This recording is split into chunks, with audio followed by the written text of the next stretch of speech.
Avant de prier, prenons d'abord un moment pour écouter la parole de Dieu, puis nous prierons ensemble. Romains 12:2 dit « Ne vous conformez pas au siècle présent, mais soyez transformés par le renouvellement de votre intelligence, afin que vous discerniez quelle est la volonté de Dieu, ce qui est bon, agréable et parfait. » Cette parole est très pertinente dans notre société actuelle où les pressions pour se conformer aux valeurs du monde sont de plus en plus fortes. Nous sommes constamment sollicités pour suivre les dernières tendances, les dernières modes et les dernières idées. Mais cela ne nous amène-t-il pas à nous éloigner de la vérité?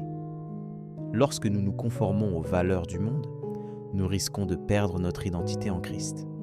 Nous sommes appelés à être des enfants de Dieu, à porter son image et à refléter sa gloire dans un monde qui cherche à nous faire disparaître dans la foule. Le monde nous dit que nous devons être forts, autonomes et autosuffisants. Mais la Bible nous enseigne que notre force vient de Dieu, que notre autonomie est une illusion et que notre autosuffisance est un leurre. Il est temps de reprendre notre liberté en Christ et de cesser de nous laisser dicter nos valeurs et nos croyances par le monde. Nous devons nous attacher à la parole de Dieu et laisser notre intelligence être transformée pour discerner la volonté de Dieu. C'est un combat quotidien, mais nous ne sommes pas seuls. Nous avons l'Esprit Saint qui nous guide et nous protège. Nous avons la parole de Dieu qui nous éclaire et nous dirige. Lorsque nous sommes sous la pression de se conformer aux valeurs du monde, nous devons nous rappeler que nous sommes des ambassadeurs de Christ dans ce monde. Nous devons être les témoins de sa gloire et de son amour. Nous ne devons pas avoir peur d'être différents, de ne pas suivre la foule. Nous devons être prêts à payer le prix de notre conviction. Mais ce prix est peu de choses comparé à la récompense que nous recevrons. Il est temps de prendre position et de choisir à qui nous voulons appartenir. Voulons-nous appartenir au monde ou à Dieu? Prenons maintenant un moment pour prier ensemble. Seigneur, nous venons devant toi avec des cœurs reconnaissants et des esprits ouverts. Nous reconnaissons que nous sommes sous la pression de se conformer aux valeurs du monde. Mais nous voulons résister à cette pression et nous attacher à ta parole. Nous te demandons de nous donner la force de résister aux sollicitations du monde et de nous aider à discerner ta volonté. Nous voulons être transformés par le renouvellement de notre intelligence pour que nous puissions connaître ce qui est bon, agréable et parfait.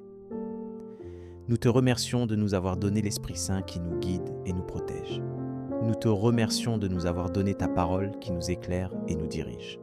Nous voulons être des ambassadeurs de Christ dans ce monde, des témoins de ta gloire et de ton amour. Nous voulons être prêts à payer le prix de notre conviction, car nous savons que la récompense que nous recevrons est bien plus grande. Nous choisissons de t'appartenir, Seigneur, et de nous attacher à ta parole. Nous refusons de nous conformer aux valeurs du monde et de perdre notre identité en Christ. Nous te louons et nous te bénissons pour tout ce que tu as fait pour nous. Nous te remercions de nous avoir donné la vie éternelle et de nous avoir fait des enfants de Dieu. Amen. Si cette prière a touché ton cœur, écris « J'ai prié » en signe de foi. Je prie pour que chaque bénédiction contenue dans cette prière soit sur ta vie, au nom de Jésus. Et si tu as besoin d'une prière spéciale, partage-la en commentaire. Ce serait un honneur de prier pour toi. L'étude de l'Évangile du jour à 12h te donnera la force et la lumière nécessaires pour affronter les défis de ta journée. Que la grâce de Dieu soit avec toi aujourd'hui.